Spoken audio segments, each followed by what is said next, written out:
Hi, friends. Welcome back to Why We Care, the podcast where together we explore our relationship with the natural world. I'm Tiffen. I'm based in London. I'm an illustrator and communications consultant working mostly with environmental nonprofits. I grew up in Switzerland, so my first language is French, in case you're wondering where the accent is from. On Why We Care, I host monthly conversations with people at the heart of the environmental movement, so scientists and activists, but also artists and storytellers. And some of the things we talk about include how reconnecting with nature can help you increase your health and well-being, also the importance of cultivating joy and wonder and enchantment, and also practicing kinship and empathy and recognizing that the other species that we share the planet with, but also the trees and the soils and the oceans, they're all part of a system that is actually our life support system as humans. And so I think it's really important to put ourselves back in that system rather than thinking that we are outside of it or above it. So these are some of the things we talk about. There's a lot more. Feel free to scroll through previous episodes in case you want to get a better idea. This is the first episode of the fourth season of Why We Care, and I'm super happy to introduce our first guest, Bonnie Wright. You might know Bonnie from her role as Ginny Weasley in Harry Potter, or maybe from her book Go Gently, which she released a few years ago, and that was all about helping people take actionable steps to nurture themselves and the planet. Bonnie is a seasoned activist who has worked with many organizations, including Greenpeace and the Rainforest Alliance, and for years she has been using her platform and her storytelling skills to help her audience engage with the environmental movement without pressure or guilt. And I think this is such an important aspect of it, and we talk about it a little bit in the episode. We also talked about her new project called Hello Earthling, focusing on helping children foster their relationship with nature and never let go of their sense of playfulness and wonder. And again, I think this is so important for so many reasons. And if you have children around you, maybe you have children of your own, or maybe you have children around you through family or friends, I would highly recommend sharing Hello Earthling with them because I think they will really enjoy it. But even if you don't, I think this is an exciting episode because there's a lot we can learn from children and from their sense of playfulness and wonder. We can learn from their vision of the world and reconnecting with our own inner child as well. I think these are all incredibly important elements in order to also work on reconnecting with nature and kind of recalibrating our relationship with the natural world. I also just wanted to bring up this stat that I came across a few months ago that really struck with me. There was a study that was done in the UK, and they found that 3 out of 4 children in the UK spend less time outdoors than prison inmates. Apparently, there's a guideline from the United Nations that prison inmates should get at least an hour per day outside, and 3 out of 4 children in the UK currently don't get that. And it's pretty bleak when you think about it, because those first few years of building a relationship with nature are so important in how this relationship will then grow with you and evolve as you become an adult. And so I think helping the little humans around us have and foster that relationship and connection with nature is super, super important. So we talked about a lot of that and other things as well in the episode. Before we dive in, I would like to start with the little meditation that I do at the start of every episode. So find a comfortable spot, hopefully away from screens if you can. Maybe close your eyes if you feel like it, if you can, if you're not driving. And drop your shoulders down away from your ears. Relax your eyes and your face muscles. Take a deep breath in and a long breath out. Okay, this feels good. So now let's dive in. Thank you so much for tuning in and sending you lots of love.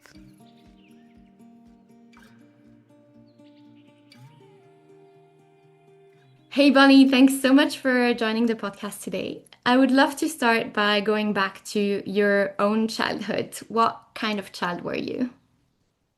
Yeah, well, it's lovely to be here. Thanks for having me and looking forward to this conversation. What kind of child was I? Well, I grew up in the middle of London, in the bustling sort of part of East London, and very much had lots of things at my doorstep, and things were busy, and there was lots of opportunities and things to look at.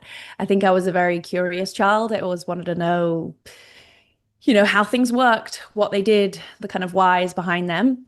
Hmm. And I also was a kid that loved to take part in everything, which I think is kind of what movements and activism really are, just wanting to kind of belong and to exist to something bigger than yourself and to show up. And that definitely was something that I was like as a child. Like I really loved to join in extra school activities or put my hand up if someone needed help or have like, I don't know, the captain of the sports team or any of those kind of things. But I did it, I think, in a way, I was also like not a competitive kid at all. And I think that is the same, all those kind of traits are sort of similar things that you see in people as they, I don't know, get into organizing or roles like that. Oh wow, amazing. Yeah, I love that. I love that you're able to trace back the roots of your activism all the way to childhood. Yeah. That's really cool. And what was in terms of your relationship with nature, what was that like? Because obviously imagine, I mean, London is quite a green city, I've found. I've been hmm living here for 8 years, and I was surprised when I first got here how green it is. But what was that like for you growing up here in terms of yeah, your relationship with nature? Yeah, I think it was this idea that it's sort of you find it at little corners and places. I don't know the exact statistics, but I do know that London is, a very green city on the in the spectrum of different European cities. Um, But yeah, I think walking to school, we walked to school, we went through a little park on the way to school. And then when I went to secondary school, it was kind of more out in North London, so kind of closer to the Hampstead Heath and all those kind of places. And then I also spent a large part of my childhood on weekends going to the south coast of England, Mm. on the coast down there in East Sussex. And that landscape I think almost had the greatest effect on me in terms of my love for nature because I loved this beach so much, this one beach that we spent so much of my childhood on. And it was actually noticing changes on that beach in my sort of early teens that I would say is probably the start of my understanding and curiosity towards wanting to protect something that I love. And I think with all things, like often when it really kind of comes home to you, the climate crisis, whether that's somewhere you love, someone you love, a job you love, like when it comes a bit closer to your sort of world, it suddenly feels so much more, intense and galvanizes you to do something. So yeah, I think it was that duality of the city, urban green spaces and this expansive beach that I loved growing up going to, that were the two kind of very polar opposite spaces that made Hmm. me love nature and showed that it comes in many forms. Okay, wow. Yeah, that's really cool and it does sound like it was a really fun environment for you to grow up in. And hmm I so like what happened for me was I grew up in very much surrounded by nature as well. I was in Switzerland, so lots of mountains and forests and lakes around me. And then I moved to London and I guess at some point throughout my like teenage years or like early 20s, I lost that connection. And then I went on this whole journey, and I think this podcast is also part of it, on this journey of reconnecting with nature and kind of restoring that connection and recognizing how important it was for me. And so I'm always really interested in hearing from other people as well. Did you ever feel that you kind of lost that connection and that you had to restore it, or was it kind of a kind of thing that was present in your life throughout all your I would, life s- changes? yeah, I would say like different moments of restoring it. I would say I think sometimes it showed up in a way for me. Like obviously I kind of got already sort of interested and curious in my teens, but probably much more in my 20s when I think it became much more of a like, intense lived reality, a political like thing of being like, okay, this is happening, climate crisis, and getting more kind of into leaning into that organizing side of things. But in terms of my relationship to nature, I think it's gone through ebbs and flows because I would say like when I was at film school, when I was at university, like all the projects and work and stories I wanted to tell, maybe without knowing it at the time, were about my relationship to, I think in that moment I thought it was my relationship to space and landscape, but really that is Mhm. my relationship to nature. And a lot of the stories I was telling and wanting to make in films and short films, music videos, different projects, always, without knowing it, like the landscape, nature was a character in all the stories I was telling. So I think that was how I was had my relationship through like my work rather than my day-to-day life. I would say like I wouldn't say that my life had in my 20s like a real kind of connection daily in that more philosophical like emotional space. I think it was a bit more like intellectual maybe. But I think as I've gotten older and realized, oh, wait, I grew up in a city, but that doesn't mean to say that I actually want to be in a city right now in my life. I mean, where we live, it's, a town, there's lots of people, but there's also kind of incredible canyons and mountains and coastlines, and you are very much way more in nature than I was growing up. And right now, that feels really good to me because my visceral relationship to nature is like right there. Like I don't have to actively go to it or connect to it. Like it's right outside my door.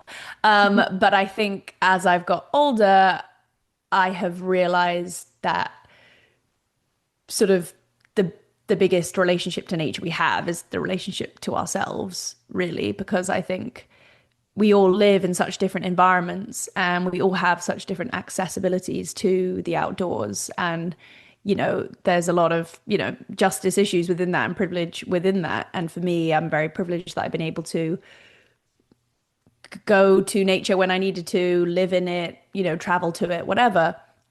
But I think really sometimes that kind of distracts you from the main relationship you should be building, which is your own relationship and like really truly believing that you are part of nature.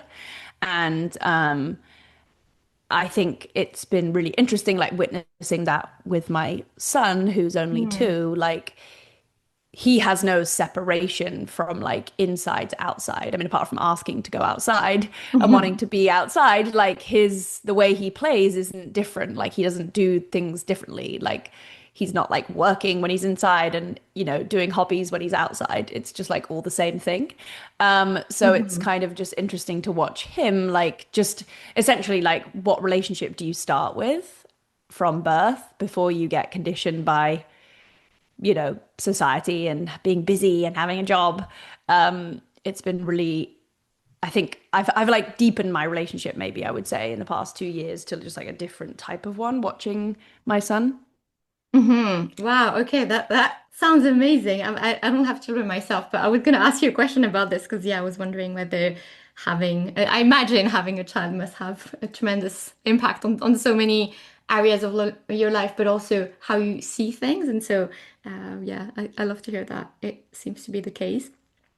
And Yeah, I think well, a big thing I think is interesting, I would say, like I'm sure in the work you've done and everyone has done in the environmental space, when you begin to realize it's about relationship, you realize a lot of it is about like the language we use when we talk about mm, nature or the language we use when we talk about anything, really, like how important our choice of words is when we talk about things, because they can create like good ideas or kind of negative ones. And as you begin, with a child who's listening and watching your every move, you begin to realize how important like language is when it comes to talking about nature. Or I don't know, he's climbing over some rocks that looks dangerous. Like I don't want to kind of destroy his experience of that. So like language, I think becomes a thing which I think already was like part of a learning experience before becoming a mum, but just how we relate through language is kind of even more right now with him, because I'm trying to catch myself if I use language that makes nature sound like scary and dangerous and don't try that, you're going to fall over. I don't mhm. want to kind of be like that. Yeah, wow. Yeah, I love that. And that's something that I talk about quite a lot as well with just friends and whenever I get the chance, really, this the importance of language and the words we choose to speak about things around us. And I was reading about this also in a book quite recently about how, yeah, it has such a the language and the word we use have such a powerful impact on our perception of the world. And yeah, things like, for example, my first language is French, and in French we like animals are pronoun have like gendered pronouns. So we would say, like Mhm.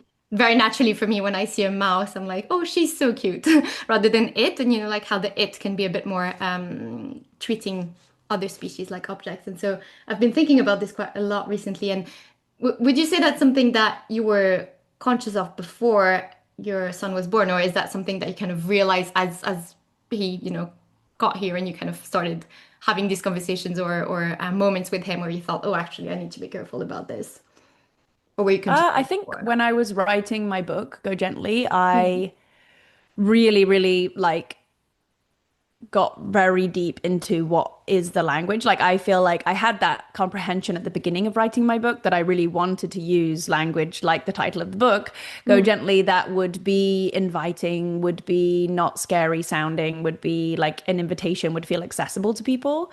But then even in the process of writing that book, I noticed how much I wanted to soften the language I use so that it felt exciting to want to care about the environment and take action in our lives. I think so much language that people can have used in the past was, patronizing, was othering, was kind of very extreme. Like, if you're not this extreme version of environmentalist, then like, don't even bother. But we obviously need that sort of imperfect, in process kind of action. Otherwise, we need everyone in the movement, not like five perfect people. So I guess I already got really into the language from more of a kind of adult side of things or like an activism side of things. But I think with my son and becoming a mum, it's more like the language of, like you've mentioned, like naming, relating yourself to things, well, not things, like beings in nature. And it's just, yeah, really funny how all the time you find yourself saying things and you catch yourself out being like, oh, yeah, that's like another kind of programming of, how we talk about things. And undoing those things is kind of really fun to do Hmm. because you feel like a child again, almost yourself. So, yeah, I feel like it's a fun, like, it's kind of rewiring new discovery. And it's also interesting because, with any kind of looking after, parenting, caring, teaching, whatever like role that one has with children, there are so many other ways that we can interact with children without being a parent, I think is interesting because there's only so much you can do and know that the world is going to impact the child too. Like I can, as much as I can, try and, give feeling to the animals and the trees around us to my son. But like until he goes out in the world and he's going to read a story, watch a movie, have a teacher say something, you know what I mean? There's always those things of like, Hmm. there's always so much out of your control too. But you also wonder, are we hopefully living in an era where I'm not the only one beginning to shift my relationship to that? Like he's going to meet other kids whose parents have done the same, are doing the same thing, or he's going to be in a classroom with a teacher, maybe who's much more mindfully bringing in nature to the way they teach. Like I do feel hopeful in that sense that things are shifting in that way. Yeah, yeah, that makes a lot of sense. And I love what you said as well about it's almost like being not striving for perfection, but also making sure that you're being gentle with yourself and then kind of going back to what you were saying at the beginning, that relationship with yourself as well. And I remember I think it was in the intro to Go Gently, or I read somewhere that you said that you chose this title because also there's this idea that go is very much an action driven word, Hmm. and then gently is that kind of reminder that we absolutely need to be gentle with the planet, but also with each other and also with ourselves. And so I kind of love that. And I love what you were saying about how, yeah, it's about almost like trial and error and kind of catching yourself and recognizing that you won't be able to be perfect, but you're doing the best you can. And as you're saying, hopefully lots of other people are, and then kind of together we can have a positive impact. Yeah, exactly. I feel like I have to ask a Harry Potter question. I hope you don't mind. Yeah. I'm sure a lot of listeners will have will be big fans, and I'm quite a Harry Potter fan as well myself. And so I was kind of, as I was preparing for this, I was kind of thinking about a lot of the values that are quite strongly communicated in Harry Potter, and I think a lot of people from my generation and yours as well, I imagine, kind of grew up with maybe even unconsciously, but things like, this idea of the importance of doing the right thing, of the power of love and friendship and loyalty, all these, and it's also like very specific moments in the books and in the film. Like not that particular one is not in the films, but you know, when Hermione starts her society for the protection of elves, like things like that, that Hmm. kind of have a little bit of a, like an activistic mindset underneath it. So I wonder, because you were so close to that story for so many years and working on it, do you think that influenced your activism in any way, or the person you became as you were kind of growing up alongside it? Yeah, I feel, yeah, there's like two sides of it. There's the story itself and like being, embodying that story and the themes of the story. And then there's the experience of making the film itself that had all the similar ideas. I mean, I think the story for sure, yeah, is about that kind of, you know, friends and loyalty and trust and doing the right thing and love winning in the end.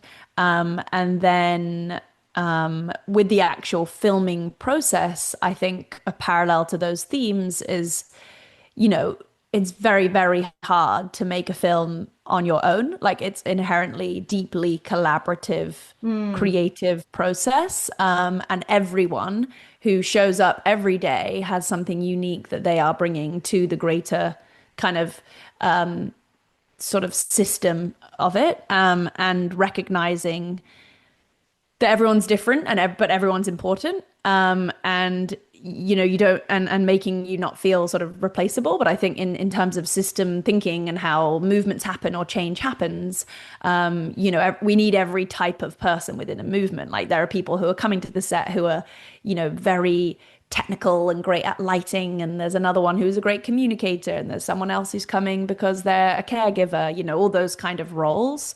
I think just the process of filming itself and just being exposed to such a massive production, which obviously the bigger a production gets, the harder for it is to like work effectively Mhm.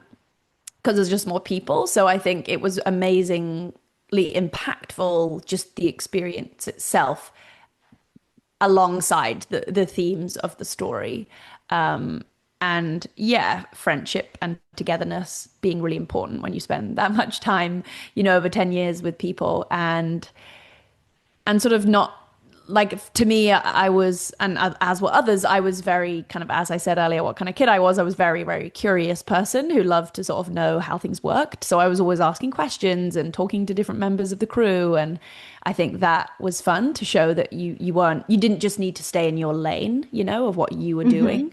Yeah. You could kind of, yeah, be curious, and people like that. They didn't just want to kind of do their job and sit there. They wanted it to be a collaborative kind of conversation.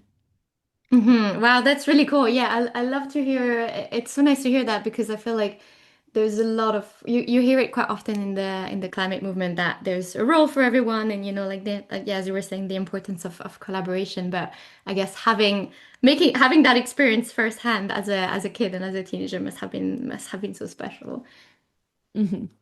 Yeah, And I think, yeah, it gave you like, I think sometimes we can be scared to sort of like ask for help, mhm, right? With all things to make it look like we know what we're doing and we don't want to like show any vulnerability. And I think when mhm, you work in something that literally like someone doesn't know but the other person does, and you're working together because you're bringing two different things, I think it helped me to realize, I mean, I think I'm always realizing it. I think there's a time when you're trying to be so grown up, like in your late teens and 20s, that you never want to ask mhm. for help. And then you realize, like, oh, I could just ask for help, and that's totally fine and normal.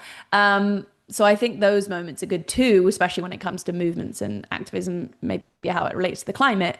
Like, it's okay to not know. Like, it's worse to sit there not asking someone. It's better to just like admit that and be vulnerable, because most of the time, maybe someone else doesn't know, or they are like, oh my God, I had the same experience. Like, let me connect you with this person, or let me share this. Yeah, yeah, I completely get that, and I feel like that's I see it. I've been thinking about this quite a lot Hmm. with the past few years. This kind of phase that I think a lot of us, if not all of us, go through when we are in yeah, as you said, in our late teens or early 20s, of wanting to be grown up and feeling like we have to know everything and have to, or like have Yeah. to seem like we're in charge, or we know what we're doing. But then actually reconnecting with that inner yeah, vulnerability and curiosity, as you were saying, for me at least, has been so powerful. And it seems that do you think, would you say that you had to kind of reconnect with that part of yourself, or were you always able to to kind of keep that connection with your inner child? No, I feel like to be, I think, yeah, I think there's like waves of vulnerability, like definitely, Mm. and being open to being wrong or making mistakes, I think definitely wasn't something I was able to do the whole time. Yeah. I definitely think there's this, yeah, I don't know, sort of like late teens to late 20s where you're just kind of so desperately want to have it figured out, but you don't and you Mm. shouldn't, but you're kind of too Yeah. afraid to admit that. And then I think you finally are like, oh, it's totally fine. And like, I can't know everything, I can't do everything, and I can't be good at everything, and I shouldn't be kind of thing. And it's like, I think, get so fixated on figuring it out. And then you're like, oh, we don't actually ever figure it out. We just keep doing this until the end of time. Yeah. And then like your whole world opens up into like a larger perspective. I don't know. I think I felt like I was in some sort of rush, and then you're like, okay, whoa, whoa, I've got a lot ahead of me. Let's do this in a more sustainable pace of living and just slow down a bit. So yeah, I don't know if that's like an age thing or it was also just like an era of this kind of being busy and productive was like a Mm. good thing, rather than now that kind of Yeah. like that's not necessarily like the goal to be so busy that, you can't enjoy life. Yeah, I've definitely been feeling that as well, and yeah, I've been wondering as well whether it's just growing up, me and my and the people around me growing up, Hmm. or if it's yeah, the times are changing, and maybe hopefully it's a bit of both. Yeah. So I would love now to talk about Hello Earthling, which is your new platform that you launched. I mean, we're recording this at the very end of October, so just a few days ago. The episode is Mhm. going live mid-November, so we'll have been a few weeks, but you're in the process of launching this, so have just launched it. So please, can you tell us more about it? Yeah, sure. So yeah, it's called Hello Earthling, and it's a platform for families, or people with, children in their lives. And essentially, the goal of it was, witnessing how important that relationship is for a young child to have with the earth and kind of hopefully never lose it. I think they're born into this world, deeply connected to nature and of nature. And, how do you help them foster that relationship they have and never let that kind of go? Hmm. And to me, I never ever wanted to, or I wasn't interested in sort of starting something for children that was about the issues we're facing because they don't really need to know at a very young age the Hmm. issues that the climate is facing on a kind of physical, political, perspective. Hmm. I think what's more important is for us to really help children to have a deep love and care and sense of belonging so that they just inherently grow up wanting to protect it rather than us saying you need to and you're going to grow up needing to be stewards of this planet. It's all on you. I think it's important to just love and care because I feel like that's where we've gone wrong. Hmm. We've, separated ourselves. We've seen it as a kind of extractive relationship rather than, looking at it like kin or relation to it. So yeah, so I wanted to create a platform that was full of different resources for parents, or teachers or caregivers or grandparents, aunts, uncles. And so I launched a podcast as part of the wider project, just recently, and that is me in conversation with children ages 4 to 10, Hmm. about different themes around nature. So each episode has like a specific theme and all 10 children like appear across the episode. So, the first theme, for instance, was called nature play and how we sort of play outside and the imagination we have to use materials that are outside for the ways we play.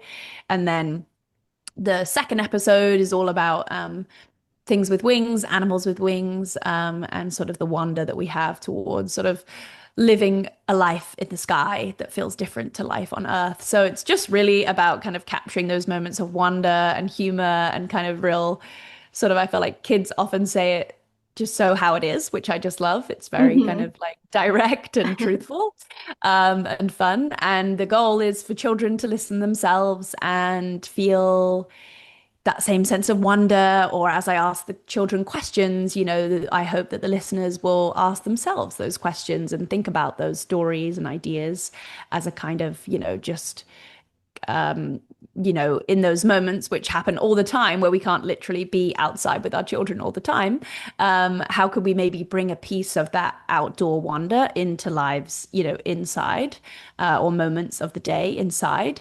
And yeah, the plan for Hello Earthling at large is to have a lot of like more physical in-person kind of community building events, and also yeah, I guess it's just an exploration of like what mediums it will kind of go down. I'm just kind of being open and seeing what the needs of families are and really trying to connect with people. I think everyone's needs are very different. Everyone's capacity to do things are different with their children. So trying to create, similar to Go Gently, ways that feel fun and easy and like real in the Mhm. reality of parenting, and how many, Yeah. how many moments you have to do things with your children or prepare for things. And I think what I learned most from speaking to these children is, like the episode about playing, is none of them ever spoke about elaborate toys. They were speaking about really simple things: sticks, stones, mud, sand, waves, all these very, things that are outside, that we don't necessarily need elaborate plans to do or to go far away. We can find these little kind of moments of nature play in our backyard, I hope. Yeah, that's really cool. I and listeners, for the record, well, if you have children around you, please share the episode with them. But also, I think you can listen even if you're not a child yourself. I listened Yeah. to it yesterday and I had a really good time. I thought it was very, very sweet, and I love this idea of, and it's quite central in my work as well, of not that we need to ignore the issues, and I think as adults we have a responsibility to bear witness and kind of address those issues, but also I think there's such value, as you're saying, in cultivating wonder and that connection with nature that goes beyond just hearing about the catastrophic effects of climate change and biodiversity loss. So I really love that, and I do think that children are very, yeah, as we were saying before, so good at naturally doing this. And so as I was preparing for this episode as well, I was kind of thinking about what the themes and the angle could be. And an initial title that I had was helping kids fall in love with nature or something like that. But then I was the more research I was doing into it and also listening to the episode that you just released, I was like, maybe it's the other way around actually. Maybe it's kids. How can kids help us fall back in love with nature as adults? I don't know if that resonates with you or kind of what your experience was with that, but I almost feel like they have so much to teach us, right? I feel like they just remind us. I feel like they don't actively maybe need to like help us, because I feel Mm. like often sometimes, maybe not the young age that I'm working at, but I also feel like sometimes, I don't know if you felt this, but like people will be like, oh, what gives you hope? And people are like, oh, the young people, the youthful people in the movement. And then you think, oh gosh, they have a lot of responsibility to Yeah. like hold up the hope of like the future of the climate crisis. So I feel like it's like not even their responsibility. It's just like they are there to remind you, I think. Like no matter what your experience is with being with kids, whether it's reading them in a story, seeing them on a, in a film, or being with them in person in different relationships of relating, whether that's a niece, a grandchild, whatever it is, I feel like everyone will always say, they kind of reminded me that I need to take myself less seriously and play a little bit more. Like that is mainly Hmm. the main thing that most of the time you feel when you've hung out with the kid for a bit. And they push you to use your imagination because they just say random things that you're like, well, that's not really true and real, but I'm not going to be boring and be like, that doesn't exist. You're like, oh yeah, cool. So like Yeah, what, what tell is me more about that. reality? Yeah. So they just, I think, force you to Yeah. question your very like binary kind of real rational way that you've like that you live. I don't know, just like to be less serious. And I think that's what often can happen.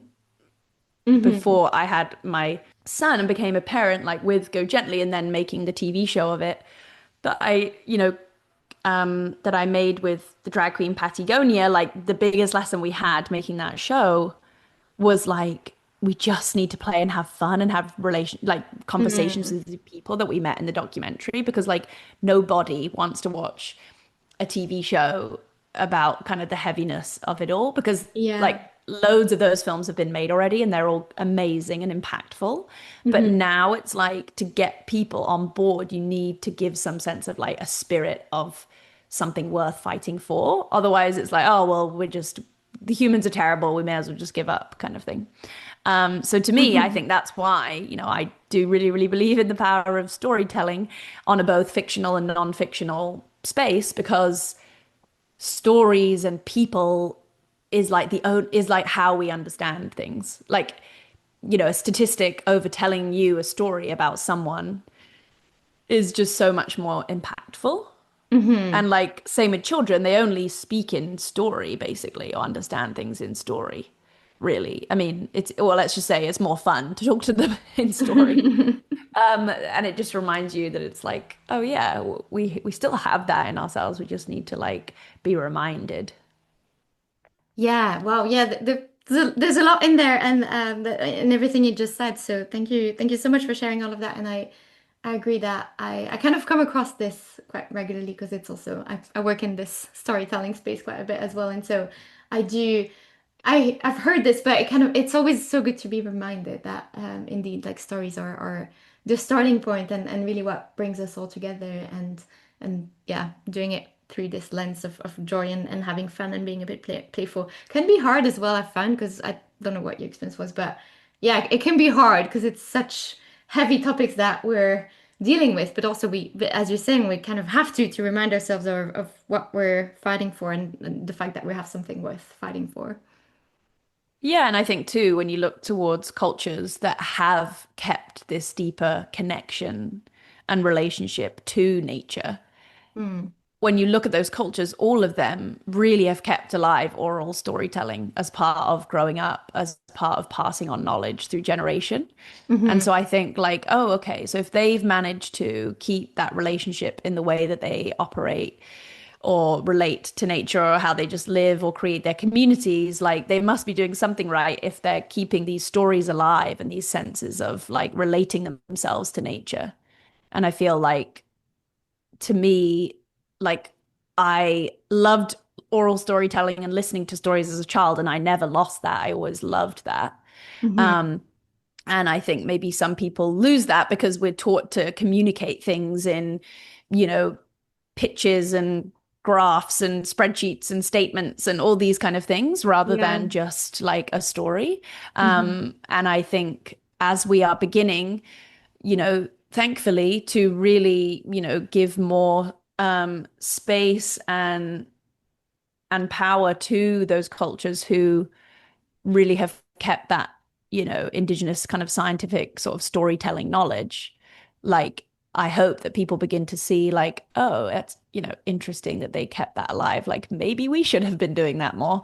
Hmm. Because we come from, when if you look back into sort of, I don't know, the folk tales and storytelling of, more European cultures, there's a deep, deep, amazing history of story, but we kind Hmm. of like stop telling them Yeah, almost. we lost them. Yeah. Mhm. Amazing. Well, that was thank you so much for sharing all of that. I feel like we're almost out of time. So the question that I always end on, and I feel like you've said a lot in that that goes in that sense already, but what gives you hope? Hmm.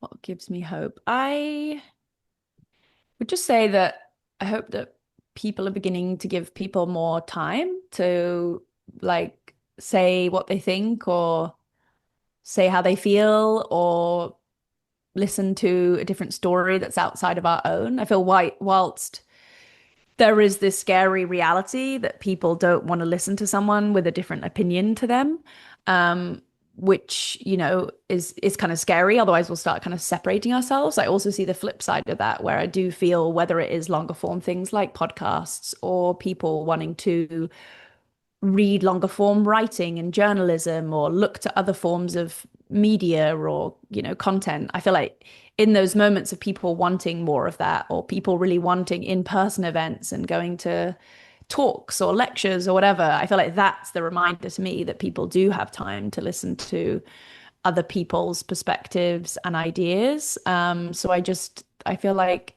that's what's giving me hope, that people are kind of like opening themselves up to older or other forms of storytelling, media, whatever you want to call it, rather than just this kind of short attention economy of you know, Yeah. more Instagram algorithm type places and spaces. Like I feel like just that resistance towards that, be like, wait a minute, actually, do I want to be part of this kind of machine, or do I want to be like, actually, no, I want to go somewhere else to get my information, Yeah. as well as those spaces. So yeah, I think that gives me hope that people are just looking towards other forms of media, especially when it comes to like my experience of filmmaking and that industry that is so quite kind of antiquated. You know, there's some of it is quite antiquated and quite old school the way it's done. But I think people are beginning to realize, like, if you want to go out and make a film that's an original